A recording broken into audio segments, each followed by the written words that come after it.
Ricardo. Bueno, buenos días con todos. Mi opinión iba acerca de lo que tú mencionabas del deseo. Me Ujú. parece que esta palabra está bien vinculada hacia lo que es el cuerpo y la identidad en sí, ¿no? Sí, exacto. Porque si utilizamos los términos cis, trans e intersex, nos damos cuenta que esto va relacionado con la identidad de género, pero no para indicar hacia quienes se sienten atraídas afectiva y sexualmente, sino como un Exacto, sentido exacto. de pertenencia. Incluso al utilizar el término hetero, que es obviamente el más convencional de todos, nos da una idea del deseo también como el sentido de bienestar con la persona, con uno mismo. Y a partir de ahí poder reflejar todo este tipo de comportamientos, ya sea de forma liberal o también incluso de forma reprimida, como tú también lo mencionabas, que este tipo de diversidades viven en una constante represión cotidiana, incluso desde los comportamientos más cotidianos, más básicos, hasta, no sé, algo complejo, ¿no? Que les puede suceder. Ya. Sí, exactamente, Ricardo. Muchas gracias. Algunas de las palabras que vimos el viernes reflejan el lazo con los otros, lesbiana, gay, pansexual, bisexual, etcétera, ¿no es cierto? Y otras palabras reflejan quién soy yo. Travesti, trans, cisgénero, mujer que se identifica como mujer, y ya lo vimos, ¿no es cierto? Exactamente. Entonces, en ese enorme espectro vamos a hablar también del género, perdón, del deseo, ¿no es cierto? Les proponía pensarlo como el lazo que se establece con los otros. Marianita decía, es como una forma de relación, es un modo de relación. Y como decía Miriam, no solamente con la persona a la que yo deseo sexualmente. Mi identidad sexual es una relación con el mundo entero, porque podré o no tomarme la mano con otra mujer en la calle, porque seré apedreada o no, porque porque hay leyes que despenalizan mi homosexualidad o no. Fíjense cómo eh, mi elección sexual, ¿no es cierto?, a partir del deseo, modifica toda mi vida entera. Por eso, la teoría feminista y sobre todo la teoría trans, pueden leer a un filósofo, tengo que decir, Paul B. Preciado, que antes se llamaba Beatriz Preciado, hizo un camino trans muy interesante porque dejó registrado todo, es filósofa, ¿no? Eh, Filósofe trans. Y justamente Paul, que ahora usa un nombre masculino, dice, la heterosexualidad es un régimen porque rige nuestra vida. ¿Quién se puede casar y no? ¿Quién puede adoptar y no? ¿Quién tiene derecho a casarse y que solo quién puede hacer una unión de hecho, que es más difícil hacer, ¿no es cierto? ¿Quién puede ir por la calle libremente y no? ¿Las lesbianas pueden? ¿No? ¿Los gays, la gente bisexual, etcétera? Entonces, ¿qué pasa si vemos el horizonte del deseo? Si vemos la realidad desde el deseo, si elegimos esa perspectiva. El viernes elegimos una perspectiva cultural para entender el espectro de género. Podemos adoptar varias perspectivas siempre, ¿no es cierto? Hoy adoptamos la perspectiva del deseo, de la identidad sexual. ¿Cómo ven ustedes? Y aquí viene la pregunta. El régimen político y afectivo de la heterosexualidad, ¿no es cierto? Que más o menos hace 4000 años dicta a quién podemos desear y hace 2000 legisla con eso. Ya vamos a ir a eso, ¿no es cierto? ¿Qué les dice esto? El régimen heterosexual en función de las identidades sexuales varias como el lesbianismo, la homosexualidad y otras elecciones sexuales. Incluso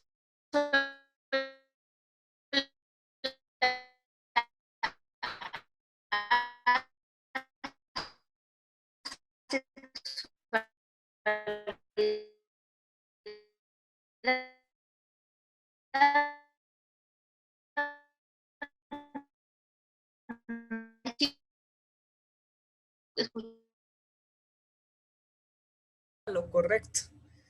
Entonces yo lo veo así, y claro, o sea, no solo es excluyente, sino que violenta, con muchas veces con mucha agresividad.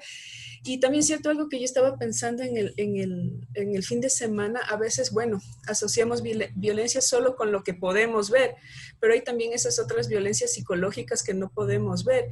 Y yo creo que eso es lo que está bastante frecuente en las prácticas familiares, en las prácticas educativas en las escuelas, ¿no? O sea, porque eso no se puede ver de pronto, o no se puede escuchar inmediatamente, ¿no?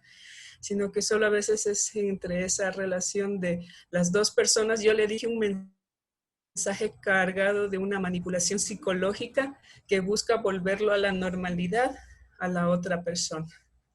Ya, por ahí va la cosa, claro, el régimen heterosexual el régimen heterosexual sostiene el régimen patriarcal. ¿Me explico? Sostiene el patriarcado, ¿no es cierto? ¿Cuántos años tiene? ¿Qué edad tiene el patriarcado, colegas? ¿Cuántos años tiene? 2 siglos, yo creo que debe tener. Entienda más, 2 siglos, ojalá fuera 2 siglos, sería más fácil. Miles de años. ¿Cuántos miles? Para mí, 2000 la edad de desde el piedra. tiempo de Cristo.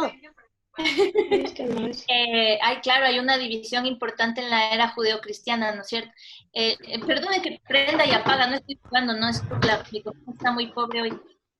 El patriarcado tiene más o menos 4.500 años, ¿ya? Hay unos consensos, ¿no es cierto?, que vienen del feminismo decolonial y unos desacuerdos. Hay teóricas que dicen, no, pero en las culturas no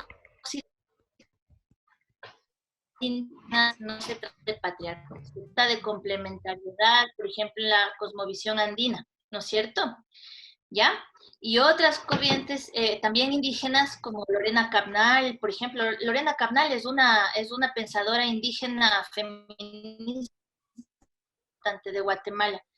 Por ejemplo, corrientes como de Lorena Cabnal, que son con las que yo coincido, Lorena Cabnal, ahí está, dicen, no, hay patriarcado ancestral. El patriarcado hay patriarcado, o sea, en Abya Yala hay patriarcado también, hay división sexual del trabajo, de la vida, de la tierra, etcétera, ¿ya? Entonces, el patriarcado tiene 4.500 años. Hace 4.000... ¿Marianita?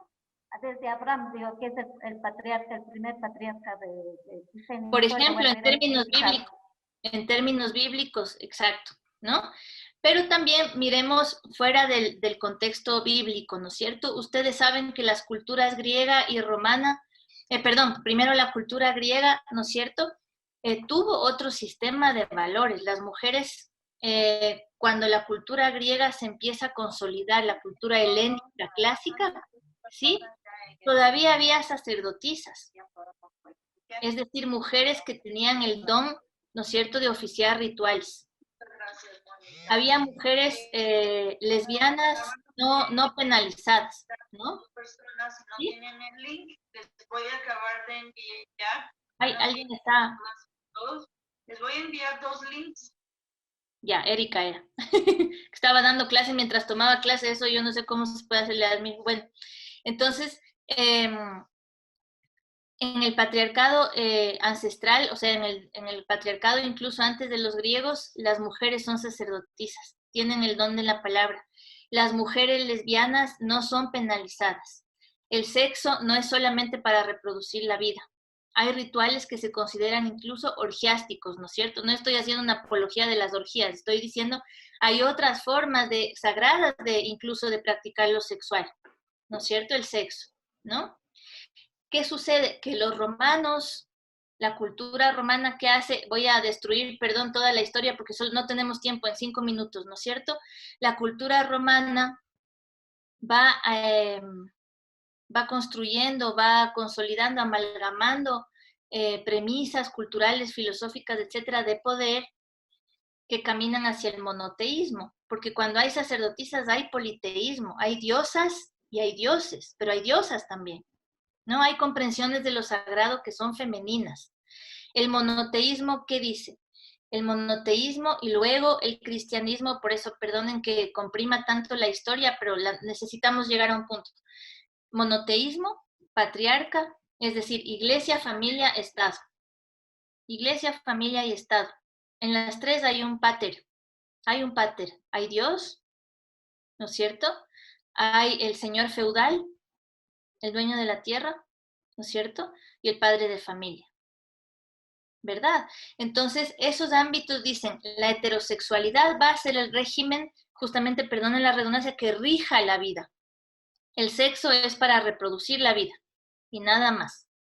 Desaparecen los rituales orgiásticos, las sacerdotisas son reemplazadas por sacerdotes y por oficiadores de rituales. ¿Pero por qué es esto? Porque la tierra tenía un valor sagrado también, ¿no? Cuando no hay patriarcado, ¿no es cierto? Las diosas y los dioses se combinan en rituales de cosecha, de siembra, de luna, etc.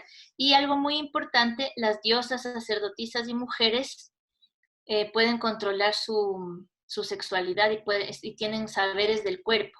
Es decir, no se llamaba, por ejemplo, la palabra aborto existe hace apenas 500 años, ¿no? En los miles de años anteriores las mujeres simplemente recuperaban su menstruación, por ejemplo.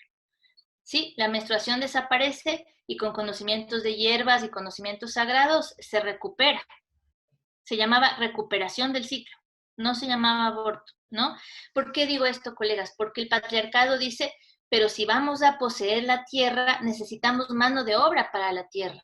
Entonces las mujeres no pueden controlar su cuerpo, porque entonces cuando quieran van a tener hijos y cuando quieran no van a tener hijos, ¿no?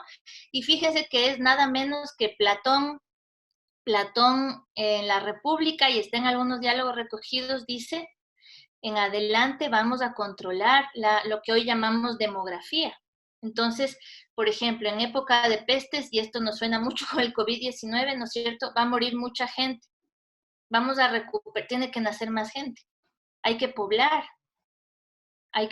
la república, hay que poblar la tierra, ¿no es cierto?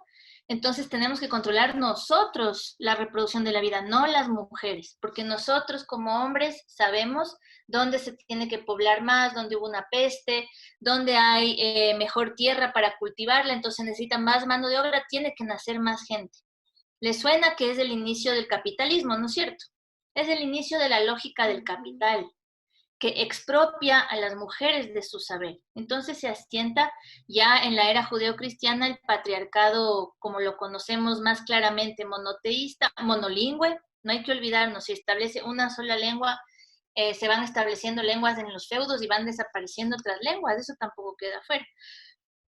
Y el pater va a regir la organización de la tierra, que es la organización del mundo, que es la organización del capital. Hay que controlar la reproducción de la vida de las mujeres y todas las mujeres deben ser heterosexuales, obviamente, o bueno, eso no les importa poco, todas las mujeres deben ser fértiles, usar su útero básicamente, o sea, ninguna puede dejar de usar su útero para reproducir la vida cuando la reproducción de la vida es demandada, cuando hay que poblar, cuando hay que restituir población tras pestes, cuando hay que cultivar, ¿no? Cuando hay que labrar la tierra. Entonces, como ustedes ven, y esto es una investigación fundamental que se llama Calibán y la bruja, de Silvia Federici, marxista feminista. Este es un libro que se ha leído siempre en diálogo y en tensión con el capital, ¿no? Silvia Federici le responde varias cosas a Marx y a Foucault, cosas que ellos no vieron en el cuerpo de las mujeres, como decía, ¿dónde está Ricardo? No, esta es una cuestión también del cuerpo. ¿Cuál es la diferencia entre el feminismo y el marxismo ahí? El feminismo marxista, digamos, de Federici y muchos otros feminismos ponen en el centro la reproducción de la vida. Entonces ya se imaginarán ustedes, la bruja, la lesbiana, el sodomita, estoy usando los términos de la Edad Media, ¿no es cierto?, quedan fuera del régimen patriarcal, lo contrarían, fallan, son una falla en el sistema, ¿no es cierto? Piensa el capital y piensa el patriarcado.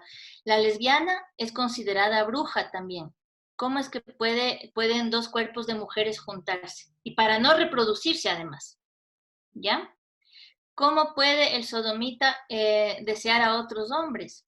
Tiene que usar su semilla para reproducir la vida, para poblar, para tener súbditos, para tener fieles, para fortalecer lo que después va a ser la religión, en nuestro caso la católica, ¿no es cierto?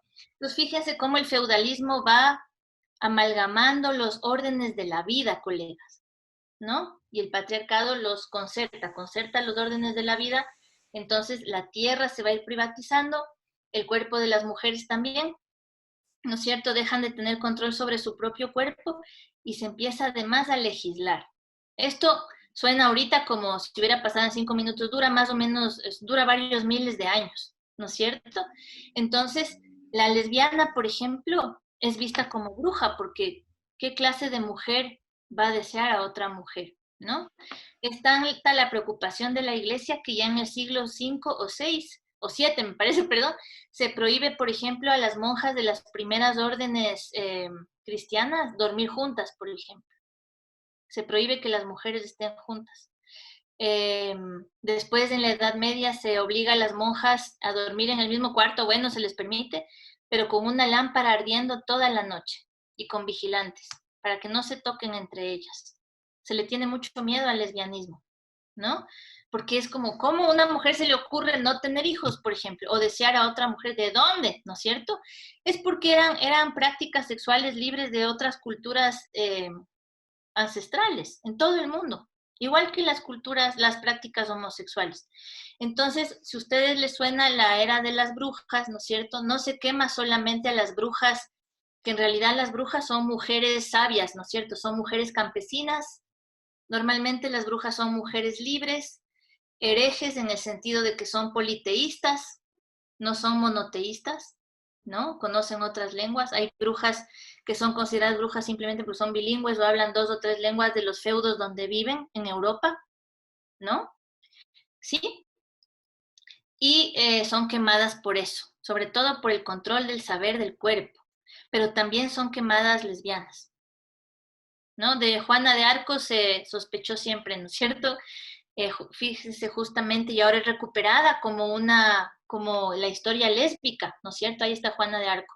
El mejor amigo de Juana de Arco era homosexual también, quien le ayuda en sus cruzadas, y ahora se me olvida el nombre, también es quemado como una bruja, es decir, quienes llamábamos sodomitas son quemados en las hogueras, son torturados, ¿no?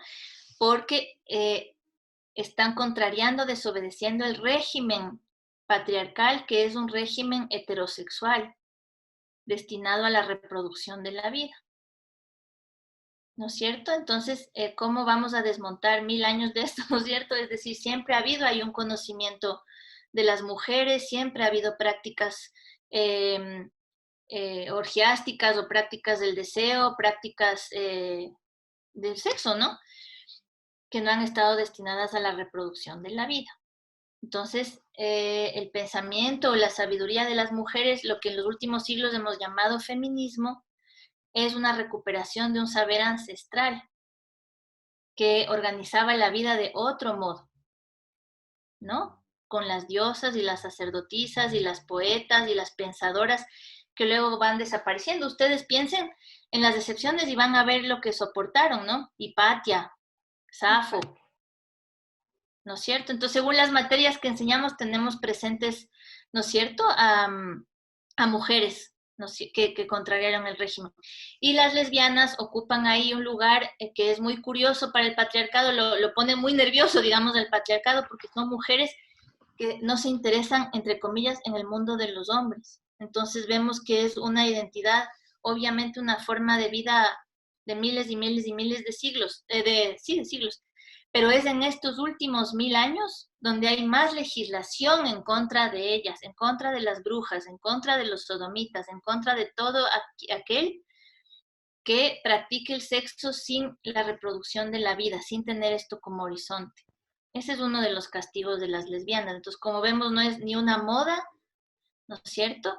Ni una excepción, ni mucho menos una patología, como dijimos el viernes. Son formas de concebir la vida que que eran libres. Antes, ustedes busquen la historia del lesbianismo en muchas culturas y eran mujeres incluso que estaban en castas, por decirlo de algún modo, superiores porque tenían otros privilegios, digamos, culturales y todo. ¿Sí? Entonces, bueno, y además vale siempre decir, ¿no es cierto? El lesbianismo, la palabra viene de la isla de Lesbos, donde estaba Safo, esta poeta, ¿no es cierto? Que era lesbiana y escribió esto, lo dejó escrito. Mucha de esa escritura se ha quemado, se ha perdido, pero hay cosas que siempre sobreviven, ¿no es cierto? Es una especie de contrahistoria del patriarcado. Entonces, ahora que sabemos esto, veamos si mi conexión está mejor, ¿sí?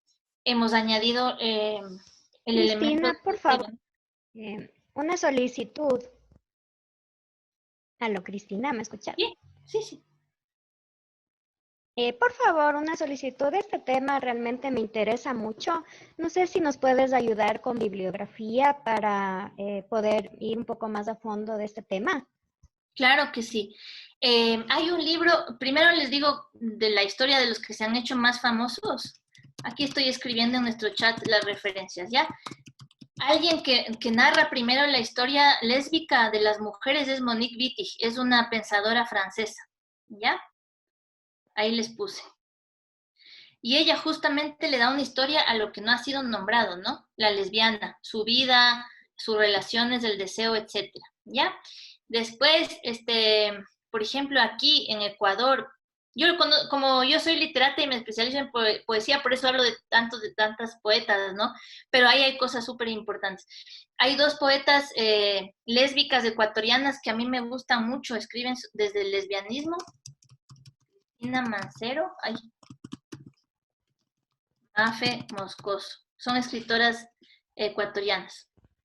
Después, perdón, esto es un poquito fuera de tu tema, pero hay un poeta trans también de aquí, que es de Quito, pero vive en Guayaquil, que se llama P. Proaño, ¿no? Poeta trans. Lean ustedes las cosas que publican, nos dice mucho.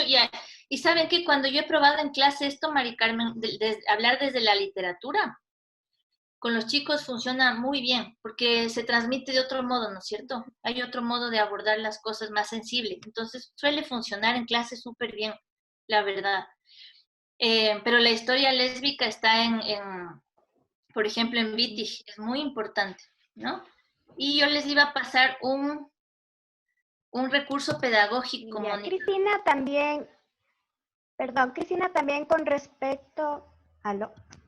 ¿Sí? Sí, también si es que tienes bibliografía sobre lo que comentabas del siglo V, el siglo VII, de la Edad Media, el asunto Vayan de a cómo se, Calibán y la bruja. o sea, Calibán cómo era antes, digamos, algo como que teníamos más poder, como una sabiduría, un conocimiento, y que luego, pues ya con la llegada, como decías tú, del Imperio Romano, el monoteísmo y esto, se transformó en lo que prácticamente es la civilización que tenemos ahora occidental, sí, ¿no? Algo así, tal vez alguna Calibán y la bruja. bibliografía. Calibán y Ya. la bruja. Lean a Federici, y además Federici ¿cuántos años tiene Silvia? 75 debe tener ahorita. Es la persona más activa del mundo. Mírenla, está mucho en medios independientes, en entrevistas. No es solo una filósofa de escritorio, para nada. Ha venido a Ecuador, ha estado en contextos mineros, es alguien bien, bien comprometido. Y Calibán y la bruja es el capital feminista, así se conoce, es como el capital de Marx, pero en su elaboración feminista, ¿no? Y ella le responde, como les contaba a Foucault y a Marx, cosas que ellos no pensaron. Entonces, que no vieron, ¿no? Porque son hombres, definitivamente, por más que Foucault escribió mucho sobre la homosexualidad, hay cosas que no vio en las mujeres, en la vida de las mujeres. Entonces, yo quería añadir el elemento del deseo para pasar ahora al enfoque de derecho solamente por tiempo. Sí. Entonces, voy a apagar mi cámara y les voy a presentar el PowerPoint que nos va a guiar, ¿ya? Ay, no, pero no es desde aquí, espérense un ratito. Ya. Podríamos enfocarnos, como hicimos el otro día, en niñez trans o en los niños varones, por ejemplo. Yo he elegido que nos enfoquemos en las niñas porque nos dicen mucho de cómo es la sociedad. Entonces, tengo un breve ejercicio para ustedes. UNICEF, ya sabemos qué es UNICEF, dice que nacer mujer, ¿no es cierto?, en el mundo es más difícil porque es sinónimo de discriminación, desigualdad y oportunidades perdidas.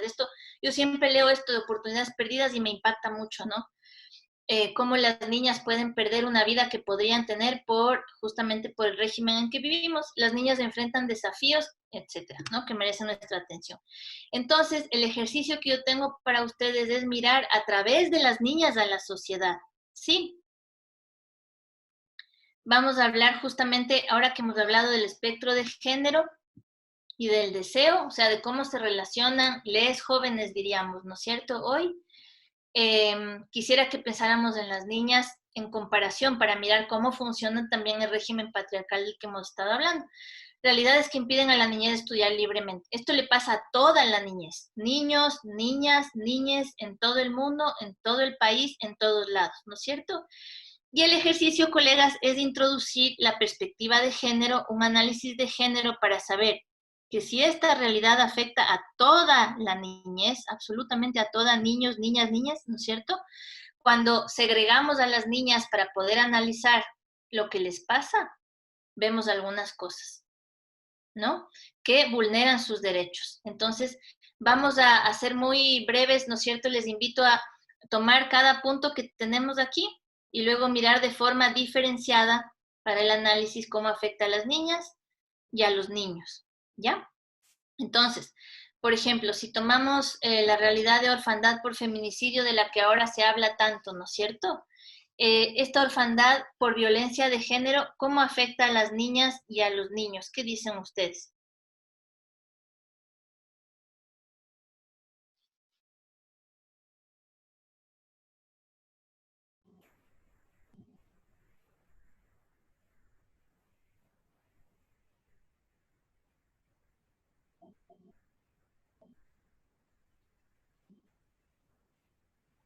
De pronto ahí cuando se habla de orfandad, en el caso de las niñas, o sea, se me vino a la mente, ¿no? Posiblemente, claro, la niña tiene más hermanos y por ser la niña, luego tiene que hacerse cargo de sus hermanos.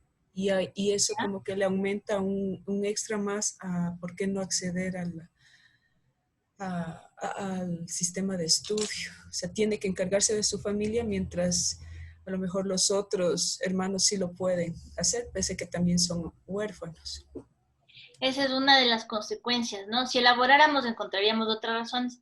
La orfandad por feminicidio está ahora, es alarmante, ¿no? No sé si les pasa a ustedes, colegas, a mí me alarma cada vez las formas de asesinato de las mujeres son más crueles, cada vez son más las parejas que se suicidan incluso. Hay una descomposición por pobreza, ¿no es cierto? El empobrecimiento de estos años es brutal. Y aquí vamos a ir incorporando la perspectiva eh, más, ¿cómo podemos decir?, más integral de lo que hemos estado hablando desde la cultura y el deseo, ¿no? El patriarcado es un modelo económico también, o sobre todo, ¿no es cierto? El capitalismo y el patriarcado son indisociables.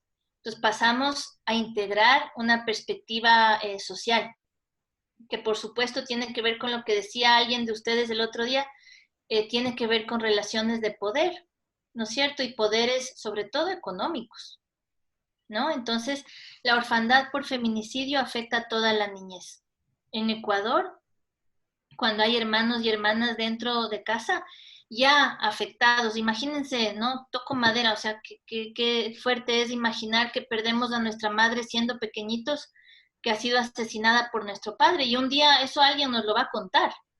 El trauma de esto o presenciar esto, ¿no es cierto?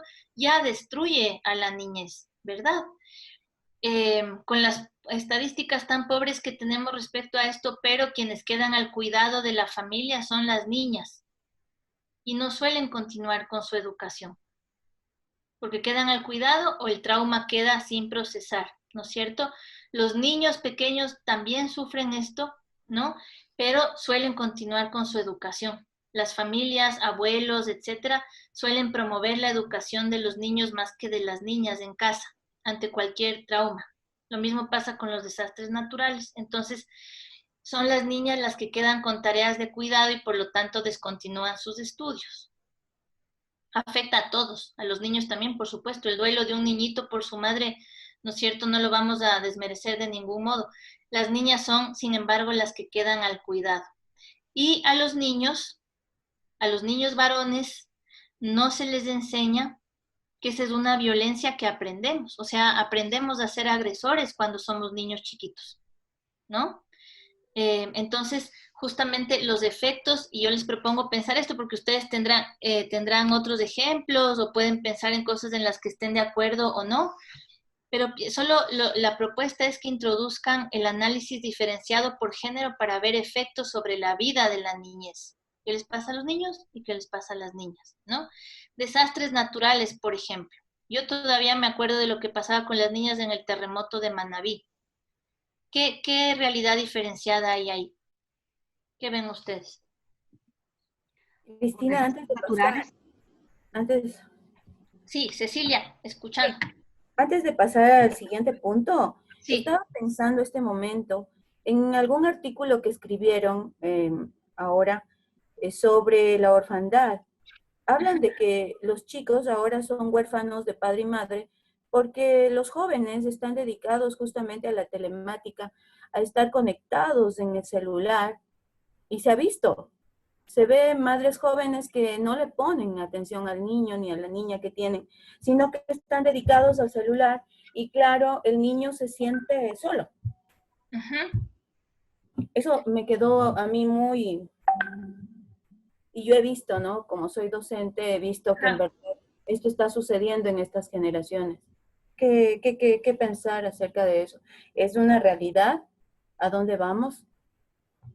¿Qué hacer frente a esto que no lo podemos detener? En este tiempo de pandemia se ha aumentado incluso esto.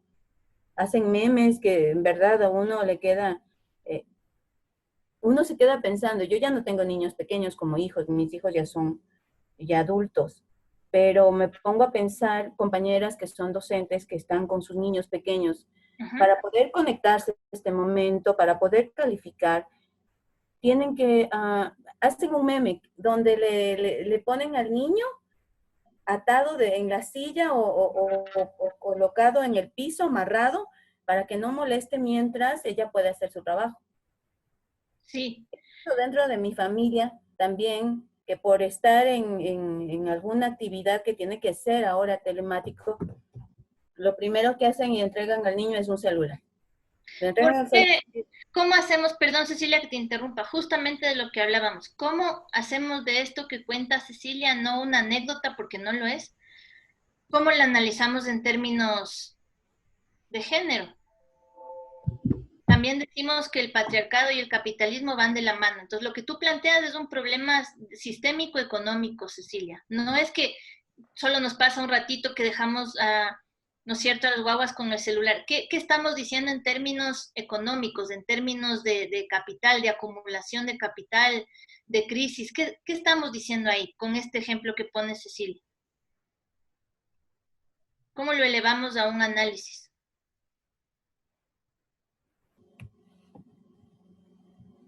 Si nosotros daríamos un referente como un análisis capitalista es porque en verdad necesitamos trabajar.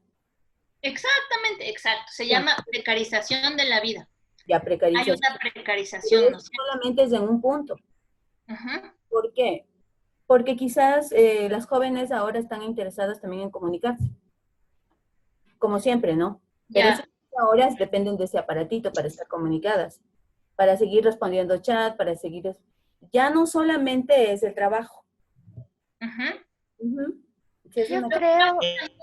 Cristina, perdón, me parece que acaban de topar uno de los puntos esenciales, porque esta cuestión de la que acaba de plantear Cecilia es la clave del capitalismo, porque automáticamente genera una diferenciación que lo pondría en un ejemplo, pone a dos atletas a correr una carrera, pero en este caso las mujeres que están corriendo esta carrera la hacen con una pierna amarrada.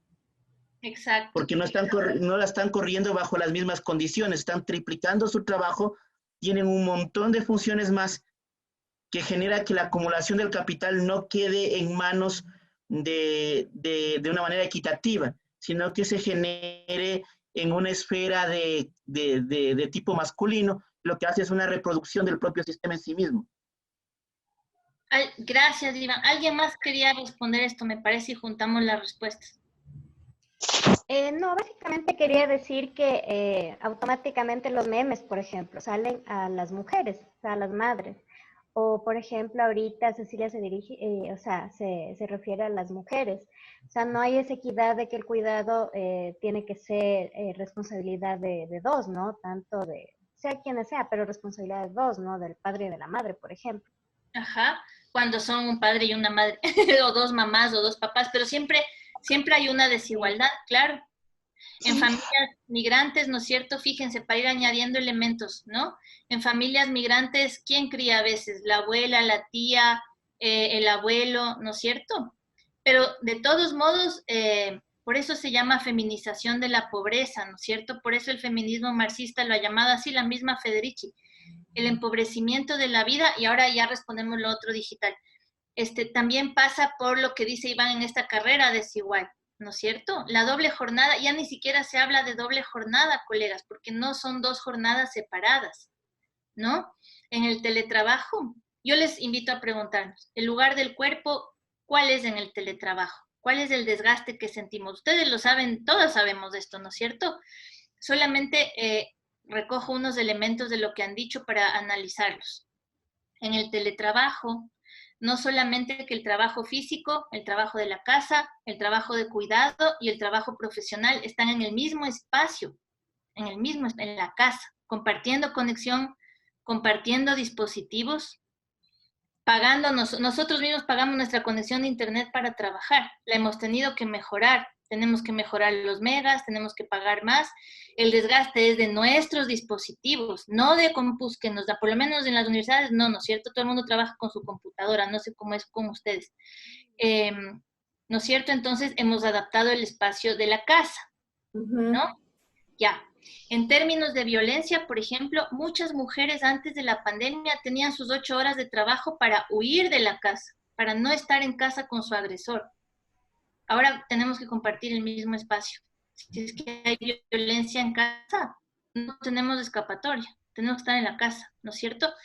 Ya no se habla de doble jornada, sino de una jornada continua de trabajo, ¿ya? Y en el caso de las mujeres, como decían Cecilia y Mari Carmen también, hay un añadido que viene también del análisis de género, que no sé si lo han escuchado, pero se llama carga mental. Es decir, por más equitativo, digamos que en casa hay un papá y una mamá, digamos, es la familia más tradicional, un hombre, una mujer y guaguas, ¿no es cierto? Digamos que hay una repartición de las tareas, del trabajo del hogar, ¿sí? ¿Quién sabe cuándo se van a acabar los huevos? ¿Quién sabe qué día toca comprar el papel higiénico? ¿Quién sabe cuál es la dosis de medicación para cada persona en la familia? Normalmente son las mujeres, ¿sí? Eso, colegas, se llama carga mental. Y la carga mental, como está probado, provoca mayor desgaste físico y envejecimiento a lo largo de la vida en las mujeres, porque es una anticipación permanente de lo que se va a necesitar, de cuánto van a subir los precios, de qué vamos a hacer el próximo mes con los ingresos que hay en la casa. Entonces, esa carga anticipa un desgaste emocional, psicológico, ¿no es cierto? La carga de estrés de administrar esto está en los hombros de quien lleva las tareas de cuidado. Para nosotras es bastante pesado, ¿no es cierto? Desplacemos eso a niñas de 8, 9, 10, 11 años que hacen eso ya, ¿no es cierto? Por eso se llaman vidas perdidas. Es durísima la expresión, ¿no? Porque no van a cultivar la plenitud de la que decíamos. No sé si la felicidad, ojalá, pero sobre todo no van a desarrollarse plenamente como es su derecho. Y ahí entra el enfoque de derechos, ¿no es cierto? También decían ustedes, la riqueza nunca se va a distribuir equitativamente, ya lo sabemos. Justo ahorita que hablábamos de Europa, los feudos y del capitalismo que se exportó, ¿no es cierto?, que se volvió un modelo global. Fíjense esto, en Italia acaban de hacer un estudio, justo de donde es Silvia Federici, por eso es tan importante ese libro. Las mismas familias que eran ricas en Italia en 1427, ni siquiera antes de que nos expropiaran todo en la situación colonial, son ricas ahora, colegas. Son 60 familias en Italia. 60. O sea, en 600 años no ha habido movilidad social ni distribución de la riqueza, ¿no? Entonces, pensemos en eso. Pensemos en nuestros países, en las repúblicas americanas. ¿Qué familias o qué sectores conservan el poder económico hace 200 años? No hay mucha movilidad, ¿no es cierto? Y eso que no somos, que somos repúblicas jóvenes, ¿no es cierto? No monarquías viejas como en Europa, pero no hubo redistribución de la riqueza. ¿Qué pasa entonces cuando hay feminicidio, cuando hay desastres naturales, cuando hay pobreza? ¿Qué pasa en la vida de las niñas, no? Por un lado. Por otro lado, la preocupación de Cecilia, que se sale un poquito de nuestro problema, la atención permanente del celular, ¿no es cierto? Obviamente es un problema y es un problema con efectos psicológicos ahora en el encierro, ¿no? En la cuarentena, Cecilia. Pero también tenemos que preguntarnos, es decir, ¿es el único modo de comunicación ahora o el modo privilegiado? Porque no podemos, no tenemos, por ejemplo, yo no puedo ver mucho a mi papá por cuidarle, ¿no es cierto? No lo puedo ver, entonces todo el tiempo estoy en el teléfono comunicándome con él, ¿no? Entonces, ¿qué sucede? Se llama virtualización de la vida. En la virtualización de la vida pasa esto, que las tareas de cuidado emocional, digamos, de los guaguas ya caen, ¿no es cierto? Se ven afectadas. Pero también tenemos que verlo de modo más amplio. Cuando estamos en clase viendo la compulsión en que, no sé si les quitan los teléfonos de los estudiantes, no sé cómo lo hacen, pero en la universidad cada cual tiene sus dispositivos ahí para trabajar y todo, ¿no? Esta necesidad de ver todo el tiempo se debe también a que el cuerpo físico está ausente del aula, colegas, también, o está ausente de la vida. Es muy duro decir esto, ¿no es cierto? Nuestro cuerpo está como ahorita frente a la compu, no está en un espacio físico. Entonces, la virtualización de la vida y este espacio liminal mezclado entre físico y virtual, ¿no es cierto? Es un cambio de paradigma, es una mutación cultural, es una mutación antropológica, es un cambio, somos otro tipo de seres humanos ahora. Y ya eso ya se sabía, pero con la pandemia se agudiza esta condición cyborg de la que nos llamamos ahora, ¿no es cierto? Para siempre conectadas a dispositivos, para siempre, ¿no? En la educación, en el mundo afectivo. Miren ustedes la gente que ha fallecido por COVID en estos 8 meses en el mundo, que ha estado en terapia intensiva, se ha comunicado con sus familiares por teléfono celular, por videollamada. O sea, es algo durísimo, durísimo, porque nos despoja de nuestros rituales de duelo, entierro, cremación, etcétera, ¿no es cierto? Entonces, eso les invito a pensar, cómo la virtualización de la vida y la precarización de la vida, porque nos toca seguir trabajando, ¿sí? ¿Dónde pone eso al cuerpo? ¿Cuál es el lugar del cuerpo, de la relación con el otro? ¿Ven por dónde va? Entonces son problemas, ¿no? Que se están pensando mucho ahora, cuyos efectos apenas empezamos a ver. Ahorita recién vamos a empezar a ver este desgaste que todos sentimos y este cansancio que tenemos por estar frente a la pantalla, ¿no? Y la orfandad que van a tener estos niños también, a pesar de tener en cuerpo a su padre, a su madre, pero sienten eso. Sí, porque es como si estuviéramos virtualizados justamente, ¿no es cierto? Y como dicen ustedes, o sea, yo tengo que trabajar, al mismo tiempo cuidar a mis hijos y al mismo tiempo conectarme. Ahorita como la compañera que estaba dando instrucciones a sus estudiantes, ¿no es cierto? Estamos en un montón de espacios al mismo tiempo. Y algo que afecta a todo el mundo, pero más a las mujeres por las tareas de cuidado, otro diagnóstico de la carga mental, o sea, de los efectos psicológicos de la desigualdad de género, colegas, es el cambio de rol. Ahora me explico, porque veo que es necesario hablar de esto. No estaba planeado, pero veo que es necesario. Voy a parar un ratito esto, ¿ya? Ya, vamos a salirnos un poquito para abordar esta parte. Piensen ustedes en un día, cada cuántos minutos cambian de rol. O sea, de profes a mamás, tías, a cocinar, a lavar los platos. ¿Cada cuántos minutos cambian de rol? Más o menos. En fracciones de segundo a veces nos toca cambiar de rol, sí, o sea. Ya, eso es desigualdad de género y puede llegar a ser, a tener un efecto permanente en nuestra salud, ¿no? ¿Por qué? Porque ahorita yo veo, ¿no es cierto? Diana tiene atrás ahí, no veo en su pantalla, o sea, estamos todas en casa, ¿no es cierto? No sabía si era tu refri, ya no que mi escritorio, por ejemplo, está frente a la cocina también, ¿no es cierto? Entonces, yo cuando doy clase tengo que conectarme en otro lado si es que mi compañero, en mi caso es un hombre, está cocinando, ¿no es cierto? Porque él es el que cocina. Entonces yo me tengo que mover.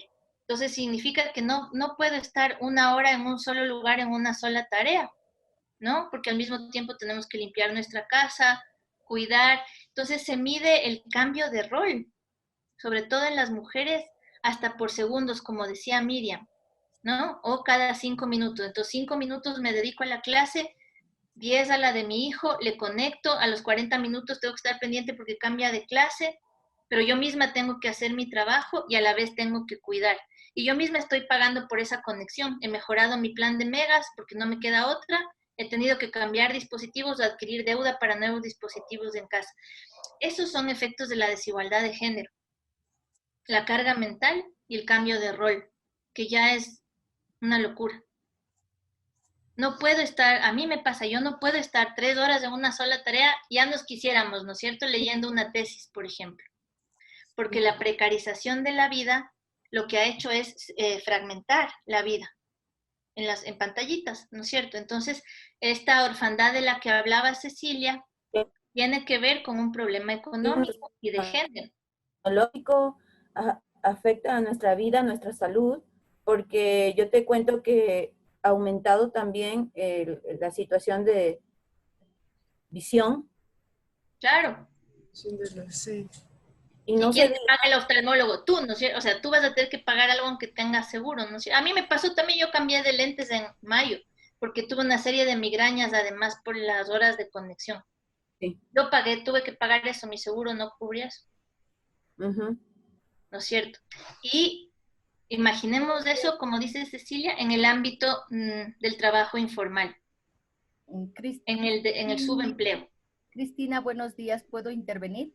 Miriam, claro, por favor.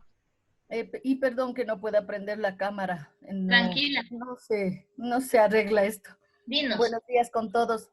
Yo lo que quería participar aquí en este punto y me parece muy interesante, a pesar de que dice que no ha estado en el itinerario, pero sí me parece muy importante como docentes. Esto me hubiese gustado que sea desde el ministerio, porque estamos ya viendo las consecuencias, ya nuestro cuerpo ya no está dando lo que al inicio, por ejemplo, cuando empezamos. Y ya uno ya siente cansancio y ya le ponen otra tarea para realizar, ya no lo coge como antes, era ya me voy a poner a hacer y ya con agrado. Ahora ya le coge como pesado, como una carga. Y es porque todo el día estamos, así como están mencionando, todo el día estamos trabajando y no tenemos desde que nos levantamos hasta cuando nos acostamos, que es la 1, 2 de la mañana. O sea, no es solamente, digamos, de decir nuestro horario es de 12 a 6, en el caso mío. Y entonces, no es eso, porque yo tengo que reunirme antes de las 12 o después de las 6 para hacer las planificaciones, para hacer esto, para hacer cuántas cosas que nos envían a hacer.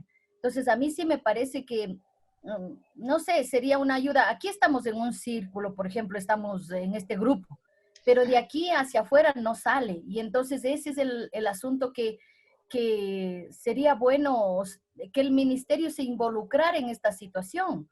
Porque es verdad, trabajamos más, trabajamos 14 horas, pero el sueldo no es igual. O sea, es más, nos han bajado 1 hora. Ajá. ¿Qué motivo tiene la persona, qué motivación tiene la persona para continuar así? De tal manera que si ya dicen esta tarea, y algún rato conversábamos, decíamos, no tengo, póngame 0. Porque como los estudiantes, no tengo, póngame 0, porque, o sea, ya no doy más. Ya consideren, por Dios, que ya no damos más. Entonces, desde el ministerio debería ser esa visión también. Y no solo por el rol de la mujer en el hogar, no solamente por eso, sino porque, como le digo, como profesionales mismo estamos, pero ya exhaustos, ya uno se acuesta y otra cosa, y ni siquiera descansa bien, porque está en su cabeza, mañana tengo que hacer esto, cuando me levante ya hago esto, organizando en su cabeza cuando está acostada, cuando ya se supone que va a dormir. ¿Por qué? Porque no acabó con el trabajo, o sea, es demasiado trabajo. Y todo el momento es una tarea encima de la otra, encima de la otra, encima de la otra, y reunión por acá, reunión por allá, y entre reuniones y tareas, créame que ya no tenemos vida. Realmente, discúlpeme que les exprese así, pero es desesperante. Hay algún momento en que yo digo, no, ya basta. No te disculpes, lo que pasa es que es una condición de trabajo contemporáneo para todo el mundo. Los colegas también, veo a Sergio, Juan Carlos, todos estarán cansados, pero la feminización de las tareas de cuidado familiares, de cuidado incluso a los estudiantes, ¿no? Son femeninas, colegas. Entonces, lo que tú dices en términos de desigualdad de género, Miriam, tú decías, no solamente en la casa, sino como mujeres profesionales. ¿Cuál es el problema, colegas, de este año, de este colapso global, de esta excepción viral prolongada? Que colapsaron los espacios, ¿no? No hay separación física del espacio laboral, del espacio doméstico, del espacio afectivo, del espacio de cuidado. Entonces, por eso hablar de doble jornada ya nos queda cortísimo, ¿no es cierto? Porque ha colapsado la posibilidad de separar los ámbitos de la vida.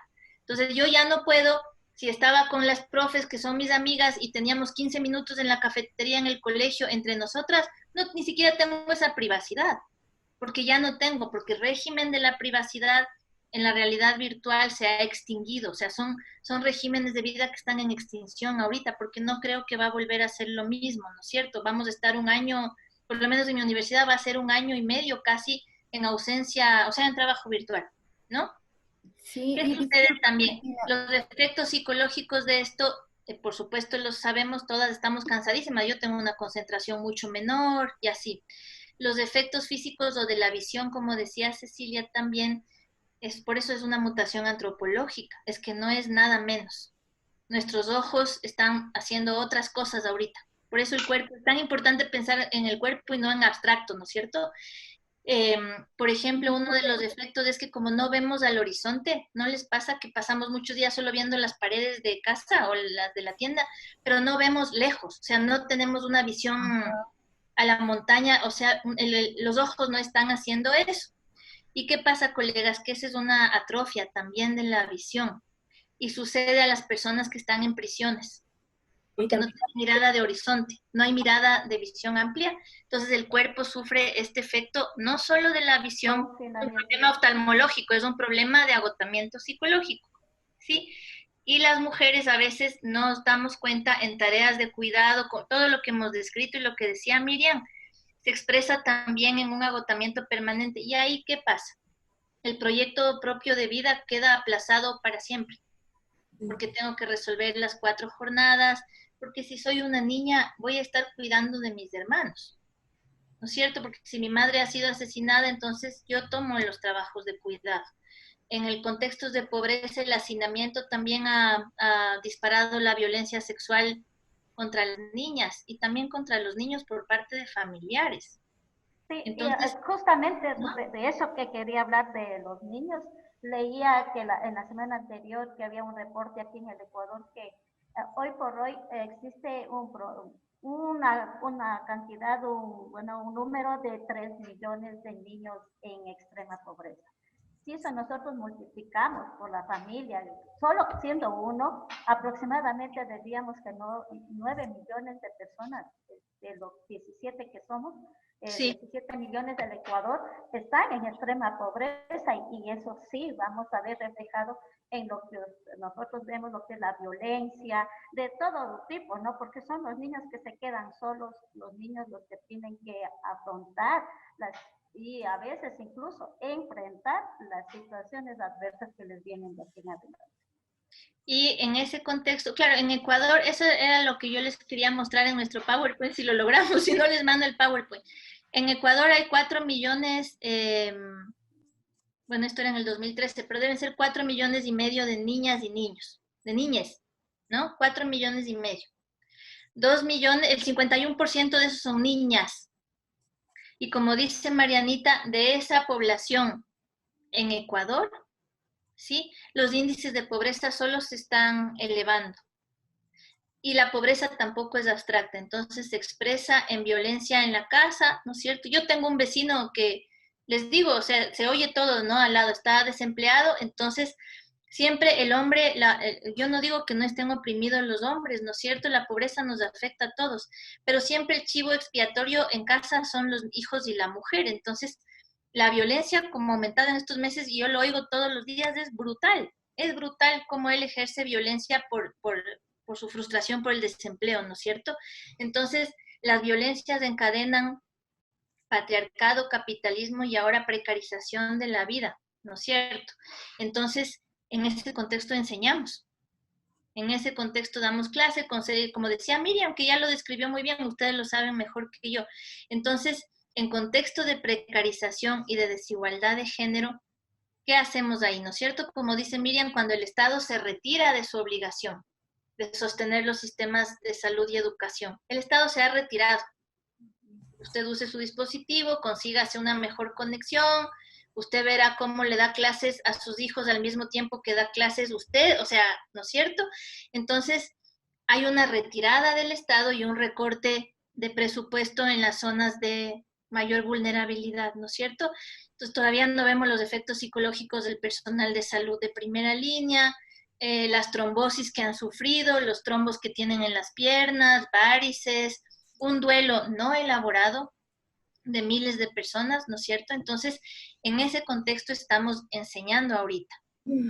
Entonces, considerar que en medio de esto, cada adolescente que está en nuestras aulas, ¿no es cierto?, está además preguntándose, ¿seré lesbiana? ¿Quién soy? Pero yo sé que mi familia no tiene plata, pero igual yo quiero hacer mis cirugías porque no soy chico, soy una chica, lo que fuera.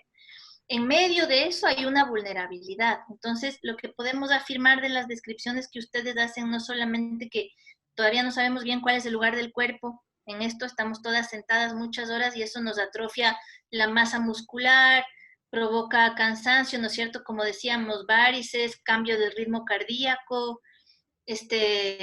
entumecimiento de los músculos, digamos, hay una serie de efectos en el cuerpo también, ¿no es cierto? Porque en el aula por lo menos caminamos, ¿no es cierto? Nos movemos, caminamos a otra velocidad, ahora estamos sentadas todo el tiempo. Entonces, este cansancio, que le decimos cansancio, es una caída de un de vida, ¿no es cierto? Que se está reorganizando. Nos ha tocado a nosotros, no a estas personas, todos estamos vivos ahora.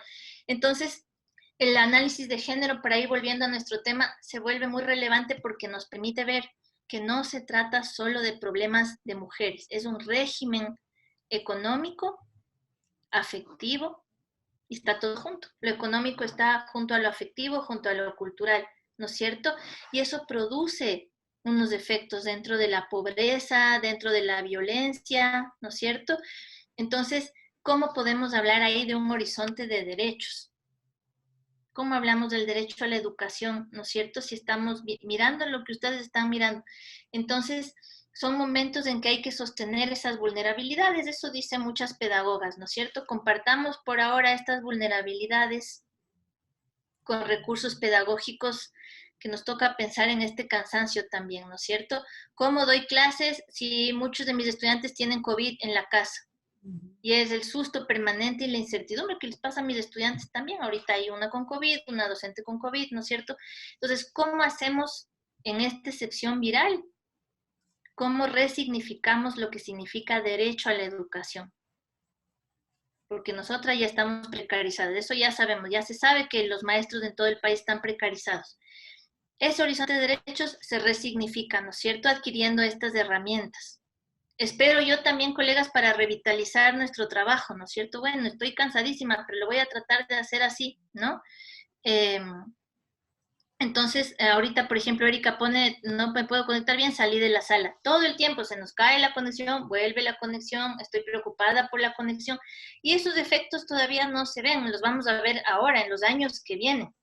Y la generación que ustedes están educando, le costará unos 10 años recuperarse de esto, ¿no es cierto? O sea, ya parten con una, como decía Iván en esta imagen de la carrera, parten con una desventaja enorme, ¿no es cierto? Entonces, la pregunta en esto que yo les estaba compartiendo es, ¿y estos problemas siguen existiendo? Entonces, ¿cómo resignificar ahí una visión de derechos humanos, ¿no es cierto? Si estamos mirando que hay migración forzada, discapacidad, acoso sexual dentro del sistema educativo por parte de profesores sobre todo, ¿no es cierto? Eso ya lo sabemos, hay violencia sexual en todos lados, ¿no? Y también somos un país migrante, somos un país, somos 3 millones de afuera, y aquí somos una comunidad de destino también de Venezuela, Colombia, Haití, etcétera. Entonces, ¿cómo combinamos estas perspectivas con un análisis de género para saber bien qué les pasa a las niñas y a los niños y tratar de subsanarlo en clase en la medida de nuestras posibilidades también, ¿no es cierto? Porque no somos super mujeres. Entonces aquí yo tenía unas cifras que podemos abordar en un ratito que se refieren a las niñas, ¿no? Pero ahora la conversación se fue por otro lado y me parece muy necesario y muy bien. cómo con lo que ustedes han descrito, con nuestro cansancio, la afección por la visión, reorganizamos nuestra relación en el aula, con nuestros grupos, ¿no es cierto? Es decir, creo que sí tenemos que decirnos, bueno, somos todas vulnerables, ¿no? Yo a mis estudiantes, yo sé, son adultos, es diferente, pero les digo, estamos agotadas todos, docentes también, ¿no es cierto? Entonces, ¿cómo trabajamos? ¿Qué pacto, qué acuerdos hacemos dentro del aula para organizarnos de manera más humana también, conociendo estos problemas, ¿no es cierto? Como decía Miriam hace un ratito cuando empezamos la clase, la identidad sexual no está fuera del aula, nuestros problemas existenciales no están fuera, el empobrecimiento tampoco está fuera y la crisis económica no está fuera. O sea, vamos al aula con todo eso. ¿Cómo lo harían ustedes? ¿Cómo introducimos eso para que se vuelva pedagógico? O sea, para que se vuelva parte de la educación este momento. ¿Cómo lo harían ustedes? Ya en el aula. O lo hacen tal vez ya quizás. Hay maestras, colegas que dan clase con sus guaguas en las piernas, ¿no? Mi hermana misma trabaja con su hijo en las piernas. ¿Cómo hacemos de esto algo pedagógico?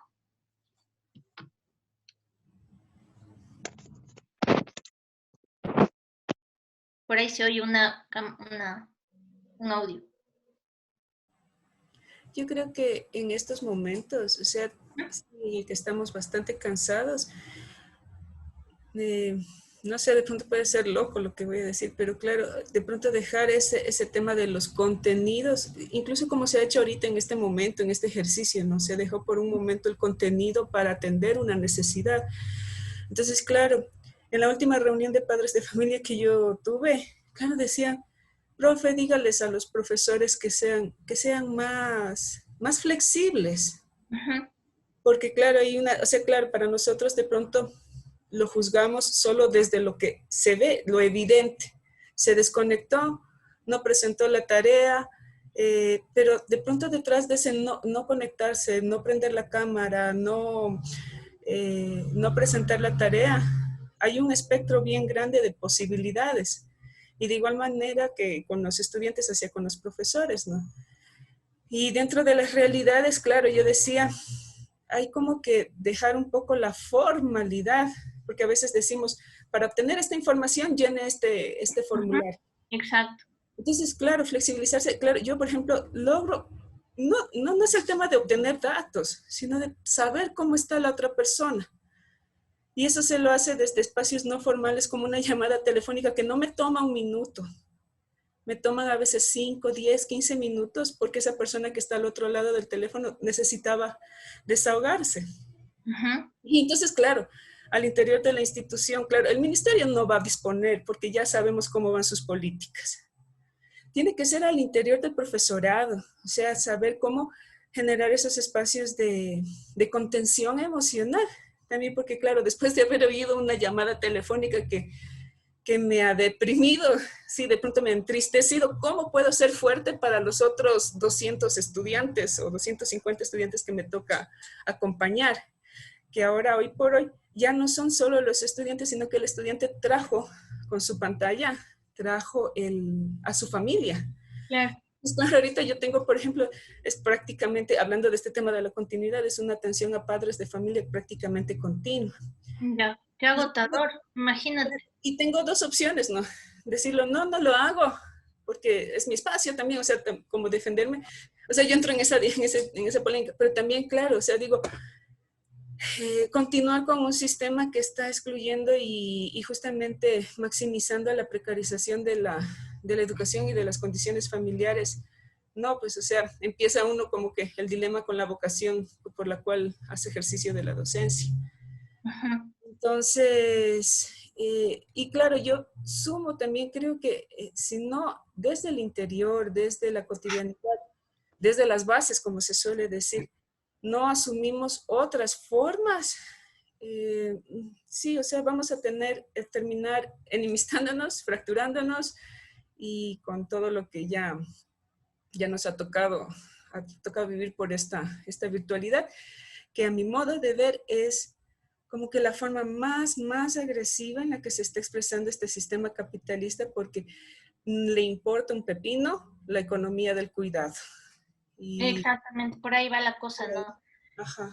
Y ahí sí entramos, creo que todos, cuando hablamos de economía de cuidado, o sea, incluso con más fuerza las mujeres, los niños, pero también los varones.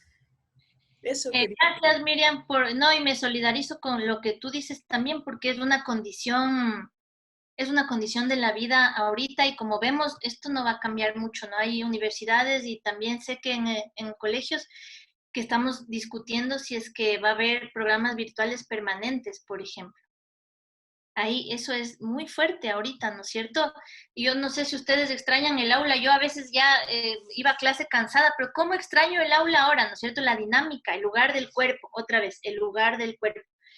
Yo les había puesto dos referentes que ojalá les sirvan, dos referencias, perdón. Claudia Corol es una pedagoga popular argentina que hace mucho trabajo con educación popular, muchísimo. Y ahí puede haber respuestas si ustedes la googlean. Ni me atrevo a decir en su tiempo libre, pero cuando haya necesidad emocional, digamos, de buscar respuestas, Claudia Corol. Y también hay una colega que hizo la maestría donde yo trabajo en la Universidad Andina, Gabriela Montalvo, que es una economista feminista que ha trabajado economía del cuidado muchísimo. Y ahí hay unas respuestas también que ustedes pueden encontrar cuando tengan ganas de buscar el trabajo de Gabriela, o mientras lavamos los platos, que es lo que yo hago, escuchar en YouTube o en Google algo que nos resuene para que nos revitalice también, ¿no es cierto? Y les había puesto una referencia de un filósofo alemán que a mí no me gusta mucho, de origen coreano, que se llama Byung-Chul Han, está arriba. Pero a quien le interesa, yo esa referencia es importante porque Byung-Chul Han tiene este libro que se llama La sociedad del cansancio, ¿sí? Y dice lo que decía Miriam, o sea, esto es un diagnóstico, Miriam, también, lo que tú haces, ¿no? Miriam Reina, cuando describías esto, no es anecdótico. Lo que él dice justamente es que en la sociedad del cansancio, que él ya anticipaba por el uso de dispositivos y por el lugar del cuerpo, otra vez por el tiempo que gastamos que pasamos en la virtualidad. Él dice, nosotros dormimos para recuperarnos para la siguiente jornada. O sea, no dormimos para descansar, porque el descanso como derecho, ¿no? Desde que existe la jornada de 8 horas se volvió un derecho. O sea, imagínense, se volvió un derecho descansar, gracias a las luchas sindicalistas del siglo XIX y XX en todo el mundo, ¿no es cierto? Jornada de 8 horas, ¿verdad? Y luego el espacio físico se dividía muy claramente, se compartimentalizaba. Entonces yo dejaba mi espacio de trabajo en la jornada laboral y me desplazaba a mi espacio afectivo o cualquier otro espacio. Y luego, esto de dormir 8 horas diarias, ¿ustedes sabían eso? Es una premisa moderna, porque en la Edad Media y en los siglos anteriores a veces se dormía 2, 3 horas, dependiendo de la luz natural también. Pero la jornada de 8 horas y el descanso de 8 horas es un derecho ganado, ¿no? Y ahora todo el mundo dice, tienes que dormir 8 horas, y nadie duerme 8 horas, pero es una premisa moderna, ¿ya? ¿Y qué sucede ahora? Que en la sociedad del cansancio, el sueño tampoco es nuestro ya, es para recuperarse para el trabajo del día siguiente, y lo resolvemos en la cabeza, muchas cosas se quedan en la cabeza, ¿no es cierto? Entonces desaparece la separación, y eso se llama estrés, tal vez es un lugar común, pero desaparece la separación de los ámbitos de la vida, y tampoco el problema desaparece en el sueño, que ya no es descanso. Es apenas, dice Byung-Chul Han, una recuperación que yo hago para mi jefe. O sea, yo duermo para el otro día poder seguir dando y dando y dando y dando y dando, ¿no es cierto? Entonces, incluso el descanso, que era un derecho ganado, ha desaparecido en la sociedad contemporánea. Como dice él, en la sociedad del cansancio. Entonces, operamos ya cansadas, ¿no? Él lo dice así abstractamente, pero, por ejemplo, las pensadoras feministas lo dicen desde el cuidado, como dicen, amamos a nuestros hijos cansadas, les cuidamos cansadas, jugamos cansadas, tenemos sexo cansadas, dice ella. O sea, todo pasa en el régimen del cansancio. Hacemos ejercicios y lo logramos para que el cuerpo no decaiga más, cansadas. Entonces, ¿cómo responder desde una perspectiva feminista y anticapitalista, digamos, ¿no es cierto?, a la sociedad del cansancio? Es una pregunta que yo dejo ahí. ¿Qué espacios encontramos? Y en el aula, por ejemplo, dice Claudia Corol y dicen las metodólogas feministas, no quedan fuera nuestras emociones ni nuestro cansancio. Entonces, como justamente Miriam hablaba de la flexibilidad, y lo que nosotros aprendimos en estos meses en la universidad fue eso, ¿no es cierto? Bajamos la carga de lecturas, y lo que yo hice, colegas, no sé si les sirve, fue muchos estudiantes nuestros no tenían dispositivos, ni siquiera compu en casa, y no tenían internet en la casa. Trabajaban en la biblioteca cerró. Entonces, lo que yo empecé a hacer fue la parte de presentación del texto, la parte que es magistral, grabarle en un WhatsApp que todo el mundo tiene. Entonces, mientras ellos estaban caminando en la casa o lavando platos, lo que fuera, podían escuchar por WhatsApp un largo audio y en ese audio ya estaban presentados los textos. Entonces, luego nos conectábamos por menos tiempo para estar menos tiempo sentados frente a la pantalla. Entonces, hay cosas pedagógicas que sirven ahorita porque no, lo que hemos hecho es, como decía Miriam, hacer 8 reuniones diarias, ¿no es cierto? Porque no hemos sabido traducir a la virtualidad la jornada de trabajo. Entonces se vuelve una sociedad de control también, porque nos tienen que controlar. Entonces, si yo estoy en la reunión, significa que estoy poniendo atención. No es verdad, porque mi cabeza está en otro lado y apago la cámara para poder cuidar mi casa, ¿no es cierto? Entonces, el problema es que no hemos sabido traducir la jornada física, laboral, ni la jornada pedagógica a la virtualidad. Entonces, pensamos que las reuniones son necesarias así una tras otra, y no es así, ¿no? Entonces, estamos en plena mutación justamente, ¿no? Y en una mutación que lo que ha cuidado es la acumulación de capital. Y en ese contexto se produce una desigualdad mayor en términos de género, porque vemos que las mujeres ahí vuelven a tomar tareas que quizás incluso ya habían dejado. Si yo me escapo a mi trabajo, que incluso el trabajo es un escape también emocional, ¿no es cierto? Cuando hay violencia en la casa y todo, o cuando hay hastío, alguien más seguramente iba a tomar 1 o 2 tareas de casa, pero ahora yo estoy en la casa, entonces yo hago todo, ¿no? Entonces, en esa mutación hay pedagogías que ahora se llaman de emergencia. Por eso yo les mencionaba a Carlos Scliar el otro día, lo vuelvo a escribir aquí. Y no son cosas que tienen que leer, ustedes pueden escuchar videos de todas estas personas mientras hacen otra cosa, ¿no? No es que hay que, porque sé que estamos cansadas, y todos los que les digo tienen su página en Facebook, o están en YouTube, o lo que fuera, pueden escuchar, ¿no? Lo que está pasando ahora es que se están modelando pedagogías de emergencia, y creo que esa tiene que ser nuestra formación ahora, porque si no, ¿cómo vamos a hacer? ¿No? Y la pedagogía de emergencia justamente dice, yo no puedo dejar mi casa afuera. Yo al comienzo sí buscaba un lugar donde conectarme, que no se vieran, pero ahora, ¿no? Si se ven los platos, pues han visto que muchos intelectuales se ponen la biblioteca detrás para parecer como muy... ¿no? Pero a veces no podemos, entonces yo, digamos, no, tengo que concebir que si voy a dar clase, mi casa no puede quedar afuera. Que si tengo en mi caso estudiantes con hijos e hijas y los están cuidando, tienen que estar en la clase, como dice Miriam. Y tengo que aprender que esa es el nuevo pacto educativo ahorita, forzado, pero es lo que hay, ¿no es cierto? Entonces, las pedagogías de emergencia están pensando ahora cómo incorporar eso dentro de la realidad apremiante de desigualdad de género y de pobreza que ya tenemos. Porque lo que Marianita describió es un país muy pobre ahorita, ¿no es cierto? Con una caída muy grande, hay mucha violencia social, asaltos, robos. Obviamente, pues, que hay pobreza. Si yo tengo que robar también en algún momento para comer, pues lo tendré que hacer, ¿no es cierto? Entonces, en medio de una realidad xenófoba, ¿no es cierto?, que crea ciudadanías de segunda clase, migrantes, refugiados, ¿no? Hay somos una sociedad bien racista, entonces, en medio de eso, las pedagogías de emergencia lo que proponen, y sobre todo desde el feminismo, justamente es de incorporar a la pantalla lo que sea nuestra vida y volverlo pedagógico. Ya depende de, ¿no es cierto?, de cada docente, pero ahí, digamos, las pedagogías de emergencia están proponiendo esto en esta modalidad virtual que se llama virtualidad de emergencia también, ¿no?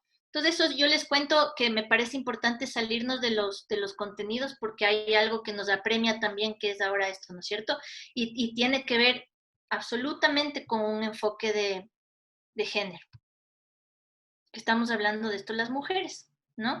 Entonces, esos son como las referencias que yo les puedo dar para poder entender lo que está pasando en nuestra vida también, en nuestro cuerpo, en la salud, ¿no? En la salud muscular incluso, porque el envejecimiento ahora de las personas de la tercera edad, por ejemplo, han visto estos 8 meses, el envejecimiento es mucho mayor, sobre todo en residencias geriátricas y todo por la falta de movimiento del cuerpo, por el encierro. Y la visión también decae cuando no hay, como decíamos, vista de horizonte o movimiento del cuerpo, ¿no? Entonces, es la salud la que está cayendo, ¿no es cierto?, en toda la sociedad. Entonces, los pactos pedagógicos emergentes están cambiando los elementos. Por ejemplo, Miriam ya dijo la flexibilidad. Incorporar estas inquietudes al aula es siempre, creo, saludable, ¿no? A mí se me hace muy difícil, ahorita sería difícil seguir hablando de Federici y no saber bien cómo estamos, ¿no es cierto? Entonces, eso es lo que las aulas populares ahorita están proponiendo. Esas formaciones son, creo que saludables ahorita, y hay pedagogas populares aquí en Ecuador que lo están haciendo también. Se están como pensando en las aulas ahora, cómo reorganizamos el aula. Eso es lo que les puedo decir de lo que nos está pasando también como docente, ¿no? Si quieren, retomamos en los minutos que nos quedan esto que íbamos a hablar, ¿no? Pero yo sé que ya nos fuimos por otro lado. Solo quisiera presentarles los datos para que ustedes los usen, ¿les parece? Para no dejarlo a media, sobre todo. Entonces, justamente en esta realidad que describíamos, que decían ustedes, dentro del cansancio, ¿no es cierto? El ejercicio que yo les proponía no lo tenemos que desarrollar ahora, lo pueden usar ustedes si quieren en sus espacios pedagógicos, es justamente este. Hay esta realidad que está a la izquierda, y el análisis segregado de género produce efectos, consecuencias distintas por género. En las niñas, en los niños, ya hablábamos, ¿no? Las niñas toman tareas de cuidado, ¿no? En contextos de pobreza, ¿no es cierto? Por ejemplo, si tomáramos lo que ustedes quieran, migración forzada, discapacidad, acoso, violencia, yo les hablaba del terremoto de Manabí, ¿se acuerdan? Cuando alguien ya hizo la pregunta que nos desvió, que está muy bien. Pero, por ejemplo, en desastres naturales, en el terremoto de Manabí, yo recuerdo muy bien que las rutas para los baños se hacían en cada albergue de modo poco azaroso, ¿no es cierto? Y para los niños, y sobre todo para las niñas, esa ruta al baño, esa trayectoria de 5 metros, suponía un riesgo alto de violencia sexual. Y eso no se pensaba, ¿no es cierto? En la iluminación en los albergues también me acuerdo que pedíamos esto. Entonces, en algún momento de la construcción de albergues, desde las ciudades hicimos una iniciativa pequeña que se llamó, ay, se me fue nuestro proyecto. Pita Fuerte se llamó. Entonces, conseguimos como 10,000 pitos de estos de campamento de emergencia para que las niñas y los niños pudieran ir y las mujeres pudieran ir al baño o moverse en los albergues con un pito, porque las violaciones y la violencia sexual y los embarazos forzados en ese momento fueron muy altos, ¿no?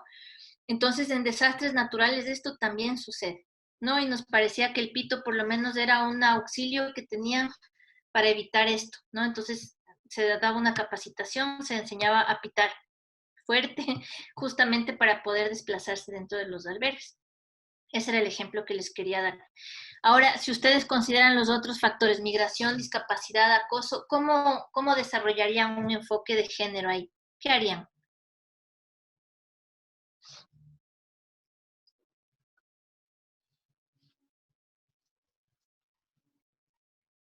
Por ejemplo, en el caso de la discapacidad, sí, tengo entendido que también el número de violaciones es bastante alto. Y bueno, igual quedan embarazadas, ¿no? Las niñas, las jóvenes que tienen esta situación. Uh-huh.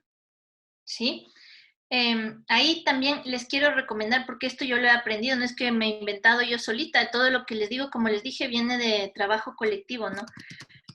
Hay una chica cineasta que se llama Andrea Mosquera. Andrea tiene discapacidad física fuerte por, ahí se me fue ahorita su diagnóstico, ya me voy a acordar, ¿ya? Ya me voy a acordar. Pero Andrea tiene una discapacidad alta, ¿no? Les dejo de compartir un ratito en la pantalla. Y ella de ahorita debe tener unos 28 años. Ella estudió en cine, estudió cine y filmó un documental sobre su propia sexualidad y descubrió, no solamente ella, que a muchas mujeres con discapacidad, sus padres cuando son jovencitas les esterilizan forzadamente, porque no quieren que tengan hijos. Y Andrea sí quiere tener hijos, tiene la suerte de plantearse la pregunta de que para ella sea una opción, ¿no? Entonces ella descubrió justamente por medio de esta investigación documental que dentro de la realidad de la discapacidad, las niñas con discapacidad sufren mayor violencia sexual, como decían ustedes, ¿sí? Por un lado, y por otro lado son esterilizadas a la fuerza muchas veces dentro de sus familias, porque estas familias tienen miedo de la reproducción de esa discapacidad. Entonces, fíjense, ¿no? En la lucha de autodeterminación del cuerpo, de los derechos sexuales, no estamos solamente frente a la maternidad forzada y la necesidad de hablar de aborto, sino también frente a la esterilización forzada. Son cosas que están muy en tensión ahí, que hay que pensarlas con mucho cuidado, ¿no? Entonces, Andrea, ustedes pueden buscarla también. El trabajo que hizo fue muy polémico, porque ella se filma, ¿no? Y trabaja su propia sexualidad. Y a partir de eso hay una organización que se llama Red de Mujeres con Discapacidad, que han empezado a hacer activismo desde la discapacidad. Y es donde yo más he aprendido, les digo, es increíble el trabajo que han hecho. No sé si en este curso está Karina Marín como docente. No, pueden leer a Karina también. Es una mamá de un guagua con discapacidad que se llama Juli. Y Karina ha escrito mucho sobre pedagogía, o sea, de un modo muy pedagógico también. Y ustedes pueden ver lo que ella escribe sobre discapacidad y está este trabajo de la Red de Mujeres con Discapacidad. También está un colectivo de mujeres sordas feministas que ha empezado a hacer este trabajo, justo María Carmen, porque las mujeres sordas a veces también tienen problemas de habla, ¿verdad? No siempre, pero tienen a veces una doble condición o no, pero no pueden denunciar sus propias violencias, entonces ellas hacen este trabajo, las mujeres sordas feministas. Eso yo he aprendido siguiéndolas a ellas. Mujeres sordas feministas y están trabajando mucho para difundir la lengua de señas, porque las niñas con discapacidad muchas veces quedan casi en analfabetismo, ustedes lo han visto, ¿no es cierto? No adquieren el lenguaje de la misma manera si hay ciertos problemas, ciertas dificultades, entonces quedan en desventaja también para educarse, ¿no? Una de las chicas del colectivo de sordas feministas me decía esto justamente, es que nosotras escribimos distinto, porque como tenemos lenguaje de señas o no escuchamos, entonces la adquisición del lenguaje, los acentos, las tildes es distinta, ¿no? Entonces quedan a veces dentro de una desventaja muy grande. Entonces, y sus familias, si en sus familias no hay otras personas sordas, no aprenden lengua de señas ecuatoriana, entonces quedan incomunicadas en sus propias familias. Entonces, cuando hablamos de esto con perspectiva de género, por supuesto que la discapacidad afecta a niños y niñas, obviamente, ¿no es cierto?, con desventajas, y lo que decíamos el otro día que preguntaba David respecto de la niñez y la juventud trans, tampoco hay ajustes razonables para niñas y niños con discapacidad y jóvenes. En la clase, por ejemplo, en el aula, ¿qué hacemos? A veces nos impacientamos, no nos damos cuenta, por ejemplo, de que están en el espectro del autismo, queremos que aprendan igual, ¿no es cierto? Y a las niñas les suele suceder eso, que hay mayor violencia sexual y mayor embarazo forzado en niñas con discapacidad que ya parten con muchísimas desventajas en la vida, ¿no? No sé si se quieren referir para ir cerrando acoso o violencia sexual. ¿O tienen preguntas de lo que hemos hablado? En estos días yo vi un documental de Ecuavisa en cuanto a esto de la migración forzada. Ajá. De la violencia que las jóvenes, hombres y mujeres de nuestro país, ¿no? Justamente hablaban de la SUAY y de la provincia de Chimborazo, en que desaparecieron sus familiares, pero que también denunciaban de esta violencia sexual agresiva que estaban sujetos los jóvenes, porque ustedes saben que del sur del país prácticamente van de 13 a 18 años, muy pocos superior a esa edad, ¿no? Y también de ahí que las ciudades son más feministas que nada, no hay muchos hombres en esos lugares. Pero la denuncia en realidad, digo porque soy cuencana y conozco de eso, ¿no? Entonces, en cuanto a eso, lo decía de la violencia sexual y que además de la violencia sexual a los que ellos eran sometidos por los coyoteros y toda la gente de esta red que ellos se involucran, también la obligación de llevar lo que es estupefacientes dentro de sus cuerpos y de ahí el maltrato también al llegar al otro país, ¿no? Que si eran sorprendidos, eran también tratados con una violencia fatal que llegan incluso a la muerte y reclamaban los cadáveres de estas personas, ¿no? Dentro de lo que yo vi de este documental que hicieron de Coavisa. Es lo que quería comentar, ¿no? Gracias, Marianita. Además, tú vienes de una provincia con altísimo índice de migración, además de niñas y niños que viajan solos, por ejemplo, ¿no? Entonces, esas, por ejemplo, lo que pasa en Azuay y Cañar también, que con la migración de acá hacia Estados Unidos, por ejemplo, ¿no? La desestructuración familiar afecta a niñas, niños y adolescentes, a todo el mundo, pero como dice Marianita, pero también lo que pasa es que las jóvenes forman familias propias desde los 12 años. Corrígeme, Marianita, si no es así. En lo que yo he investigado. Sí, realmente en las provincias del sur. Comienzan su relación, digamos, su vida matrimonial, se hacen de obligación muy temprano, ¿no? Lo que más se ha conocido, incluso dentro de la familia mismo, desde los 13 años en adelante, sus hijos parecen hermanos prácticamente, ¿no? Exactamente. Entonces, ante el abandono familiar, por la migración forzada, porque los padres y las madres tienen que irse, porque no hay modo de, ¿no es cierto?, de no tener una vida muy precaria. Entonces, las jóvenes, como decíamos, esta violencia afecta a todos, ¿no es cierto? Ay, perdón, que estaba con la cámara apagada. Pero cuando segregamos el análisis, segregamos por género el análisis, las jóvenes, las niñas de 12 o 13 años terminan, sobre todo en Azuay y Cañar, como dice Marianita, terminan formando familias por la carencia afectiva, ¿no es cierto? Entonces tienen ya sus propias parejas y familias a los 12 o 13 años, en una realidad además de muchas comunidades cruzada por la existencia de pandillas, comunidades complicadas, ¿no es cierto? Y son madres a los 12, 13 años, como decíamos, ¿no? Esto está dado también por lo que se llama el trauma migratorio, dentro del trauma migratorio, ¿verdad? El trauma que tenemos en nuestro país por la migración de las últimas décadas, ¿no es cierto? Que reconfigura las comunidades de un modo que hay que pensar. Y hay que pensarlo también, como dicen las expertas en migración, de un modo transnacional. Son problemas transnacionales. En nuestro caso tienen que ver con Estados Unidos, Italia, España. Piensen ustedes justamente en esos términos de sus propias familias, ¿no es cierto? Cuando en nuestra familia hay migración, que es en casi todas las familias, ¿no es cierto? De distinto modo, pero hay, ¿no es cierto? Ese trauma de la separación familiar también afecta a las niñas y a las jóvenes de estos modos, ¿no? Adelantar el proyecto que ellas piensan que es un proyecto de vida, que es la familia.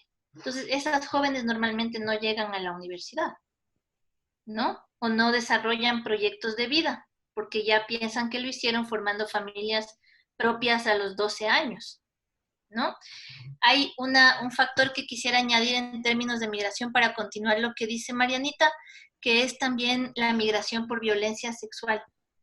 Y les quiero contar eso porque son investigaciones recientes que yo hice, escribí algo incluso y lo publiqué porque fui perito para 2 casos en Estados Unidos de mujeres que habían logrado llegar a Estados Unidos, ¿no? Y una de ellas llegó pidiendo asilo por pobreza, ¿no es cierto?, siendo migrante, pero en realidad era por violencia sexual. Entonces ahora hay un éxodo, hubo, hasta antes de la pandemia, un éxodo de jóvenes, sobre todo de Cañar y Azogues, ¿sí?, que quieren huir a Estados Unidos por violencia sexual, por violencia de género. Entonces hacen el camino solas o con ayuda de sus familiares pagando coyotes, como sabemos, ¿no es cierto?, y hacen el trayecto solas, y en el trayecto saben que pueden ser violadas, igual que las mujeres venezolanas, igual que las mujeres colombianas que tienen que desplazarse. Es tan certera la posibilidad, la probabilidad de que haya violación, que salen con métodos anticonceptivos para, sabiendo que si por lo menos voy a ser violada, no quiero tener un embarazo forzado. Así de grave es, así de acuciante es esa realidad. Entonces, cuando cruzamos el análisis de género con la realidad de violencia sexual y de migración, entonces vemos otras cosas, ¿no es cierto? Las estudiantes que tenemos en clase, si vienen de Venezuela, Colombia, Haití, sus familias habrán pasado por realidades similares. Y les decimos, váyanse a su país, que no es justo, ¿no es cierto? Entonces, cuando cruzamos estas perspectivas, sabemos que estamos trabajando en clase con chicas y chicos que tienen 15 años, pero ya han cruzado países caminando, ya han estado sujetos a todos tipos de violencia, ya han entrado por trochas, ya han visto a sus padres, ¿no es cierto?, seriamente amenazados, viajan sin ellos, ¿no es cierto? La cantidad de hombres jóvenes de Venezuela que viajan solos es altísima ahora, ¿no? Desde los 14 años están ya atravesando los 3 países solos, el corredor migratorio que es Venezuela, Colombia, Ecuador, Perú, ¿no? Desde los 14. Entonces, cuando cruzamos esas perspectivas, otra vez, ¿no es cierto?, ¿cómo hablamos del derecho a la educación? ¿Cómo lo reconstruimos? Con esos factores concretos de la vida concreta, ¿no? Esa era la idea de este ejercicio, colegas, que yo les dejo ahí el PowerPoint con lo que seguía, que era la realidad de las niñas, que ya no la hicimos porque nos desviamos, está muy bien, pero era solo para que ustedes miren una investigación de WAMBRA, que es un medio independiente, que se llama Las Niñas Invisibles de Ecuador, y cómo son niñas sujetas a embarazo forzado, que son tratadas como señoras, aunque tengan 10 años, ¿no es cierto? Y que no, es curioso, no son pacientes pediátricas, pero tampoco son pacientes ginecológicas. Y han sido violadas, pero ningún médico que las trató denunció la violación. Entonces, WAMBRA hizo esta investigación para que sepamos qué niñas, qué jóvenes, con qué peligros están en nuestros colegios. Entonces, yo sí les recomiendo mucho que la lean. Es una investigación que ha sido muy importante para entender también en el contexto educativo la perspectiva de género. Y con eso quería terminar. Habríamos terminado con ese ejercicio, pero bueno, por lo menos les mando el PowerPoint para que vean las cifras. Sí, y les agradezco mucho por la atención. Ojalá tengan un buen resto de curso y con menos cansancio de lo que contaba Miriam. Encontremos las maneras, ¿no? Gracias. Fue muy bueno, gracias, Cristina, y también por la bibliografía que nos das. Supongo que está en YouTube y se puede estar escuchando. Ya. Todo lo que les puse, ustedes lo escuchan libremente, sí. No hay que comprar ni un solo libro. Y yo tengo los PDF, si quieren también, les mando por medio de Anabel o Diana o como sea. Ah, eso sería chévere. Sabina, muchas gracias. Bueno, muchas gracias su información, Muchas gracias. su punto de vista. Pero yo sí quisiera comprometerles, y perdonen que nuevamente tome la palabra. Yo sí quisiera comprometerles y a ver si pueden como universidad hacer llegar algún escrito, alguna cosa al ministerio para que tome en cuenta estas situaciones, porque del ministerio lo único que dicen es que ¿por qué se estresan los maestros? Si todo les enviamos, todas las planificaciones, todo está listo. Yo solo soy docente del curso, Miriam, pero este curso es del Programa Andino de Derechos Humanos. Entonces, por medio de Diana, se puede organizar un foro o algo, ¿no es cierto?, de salud para los maestros y el personal de salud, por ejemplo. Pero yo solamente soy docente. Lo que sí te ofrezco es hacerle ese comentario a mi colega, a Gina, que es la que dirige el Programa de Derechos Humanos, y yo le cuento. Muchas gracias. Bueno, pues. Auxilio, como docentes pedimos ayuda. Bueno, pues suerte, colegas, en el resto del curso. Que tengan buena mañana. Hasta luego. Una buena mañana también.